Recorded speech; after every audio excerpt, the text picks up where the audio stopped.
Então, pessoal, para porosidade drenável e inclusive para condutividade hidráulica em laboratório, a amostra de solo deve ser coletada com estrutura preservada. Como vocês podem observar aqui, essas amostras elas foram coletadas em uma propriedade, trazidas para o laboratório e deixadas aqui por mais de 72 horas no processo de saturação. Aí o detalhe do processo de saturação é que a gente deve colocar a amostra e a água em volta do recipiente, nunca a água diretamente na amostra, e deixar um espaço na parte de cima aqui da amostra, como vocês podem observar aqui, ó, para que a água entre lá no solo, né, por capilaridade ela suba, ocupando todo o espaço poroso do solo e expulsando o ar. E aí essa parte de cima, que a gente deixa mais ou menos ali 1/5, 1/4 da altura do cilindro, a água vai então, por capilaridade, ocupar todo o espaço poroso do solo.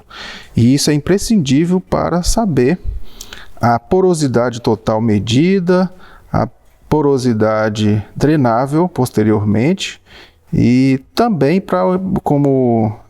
quando a gente vai determinar a condutividade hidráulica em laboratório, serve para a condutividade hidráulica em laboratório também, tá bom? Então tem que ter sempre esse cuidado. Primeiro é lá na coleta no campo. Para a porosidade drenável, as amostras já estão posicionadas na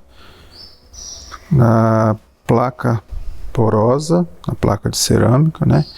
E na sequência aqui cada uma delas vai ser pesada, está saturada, estão todas saturadas, e em seguida serão levadas para a câmara, mantendo uma pressão sobre elas de 80 centímetros de coluna d'água. Amostras posicionadas na câmara.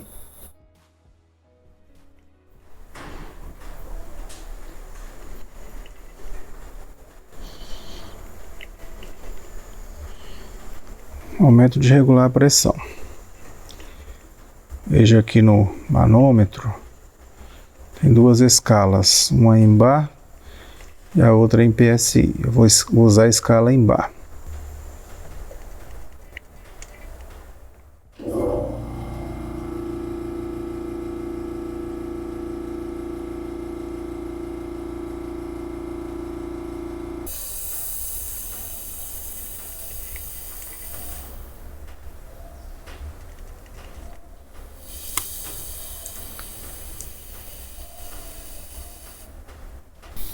Vejam que aqui tem um dreno e está saindo água do dreno. Esse dreno ele está conectado à placa. Quando parar de sair água do dreno, significa que o equilíbrio da pressão que está sendo submetida ali com o potencial matricial foi atingido. Aí eu venho e tiro as amostras e peso novamente. Levo para a estufa depois disso. Passaram 30 horas que as amostras estão aqui, essa pressão de 8 kPa.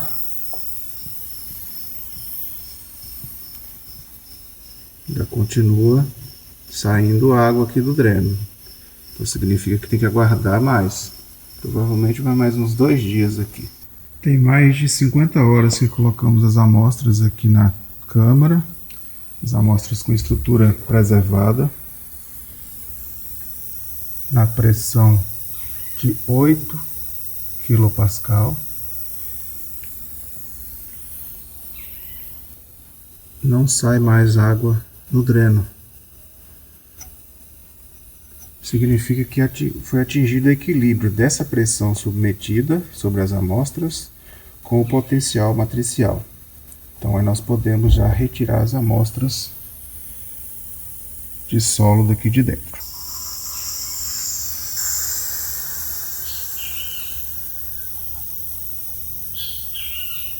Placa porosa de 1 bar. Essa placa é uma placa nova ainda, por isso que a gente usou a pressão de 008 bar. Então a última amostra, que eu estou denominando de P10. Note que eu estou retirando a goma com o amorinho, o paninho ali. Estou pesando depois dessa etapa da câmara de Richards, somente cilindro, amostra úmida, solo úmido e a lata. Está o peso do conjunto. Depois eu preciso descontar essas massas de cilindro e a massa da lata. Note que a latinha está identificada e a balança utilizada é com 2 casas decimais. Prontinho. Agora é só levar para a estufa e aguardar as 48 horas. Aí estão as amostras. A estufa ela foi previamente regulada para a temperatura de 103 a 105 graus. Aqui tem um termômetro que nós usaremos depois para aferir essa temperatura. Deixa eu ligar a estufa aqui.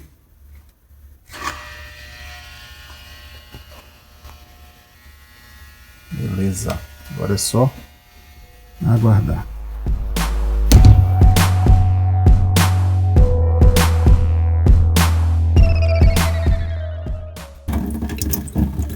O processo de saturação é isso aqui, ó, simples. Umedecer o tecido.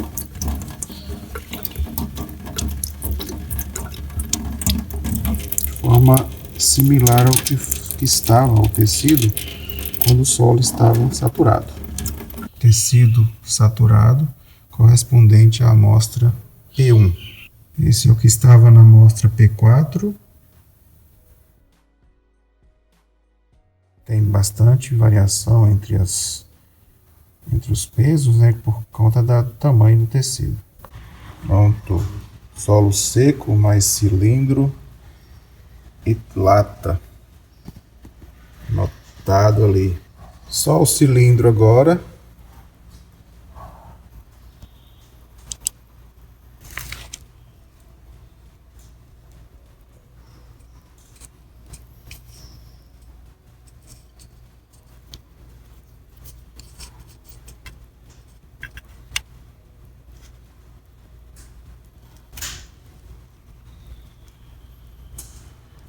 Veja que aqui estão os dados digitados na planilha do Excel.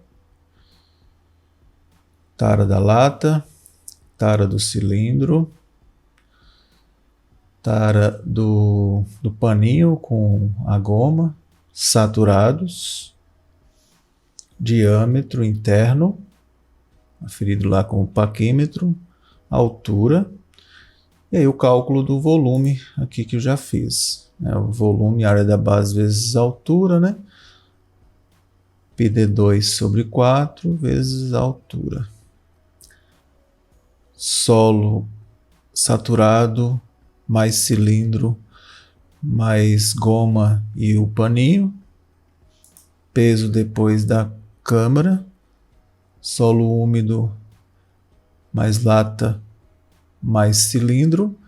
Note que aqui não está contabilizado o peso do paninho e da goma. E depois a estufa. Lata mais o solo seco, a fração sólida do solo, e o cilindro. A diferença entre isso e isso é a umidade que ficou retida no solo depois da câmara. E aí eu preciso então calcular a massa de água para a fração para o solo saturado. Massa da fração, esse peso descontado das taras, menos o peso depois da estufa, descontado das taras. É a massa de água correspondente à saturação. Essa massa de água correspondente à saturação, já separei, deixei calculado aqui. Nessa coluna O, na coluna P é a massa de água retida depois da câmara, na tensão de 80 centímetros de coluna d'água. Isso aqui é somente a fração sólida. Para calcular a umidade saturada em base massa, eu simplesmente agora pego a massa de água na saturação e divido pela massa da fração sólida do solo. Da mesma forma, é a umidade retida depois da câmara. Eu estou chamando ali de U8, que seria a umidade base massa. Poderia fazer essa conta já direto, considerando o volume total, mas eu prefiro fazer separado. Aqui a densidade do solo, densidade aparente, relação entre massa da fração sólida e o volume total, como vocês podem observar, ó, massa da fração sólida dividido pelo volume total. Estou arredondando para duas casas decimais, e aqui eu estou convertendo a umidade saturada para base massa para a umidade volumétrica, bem como a umidade retida para a umidade em base massa para a umidade volumétrica, bastando simplesmente multiplicar pela densidade relativa. Por último, a porosidade drenável, que é o que nos interessa aqui no fim das contas.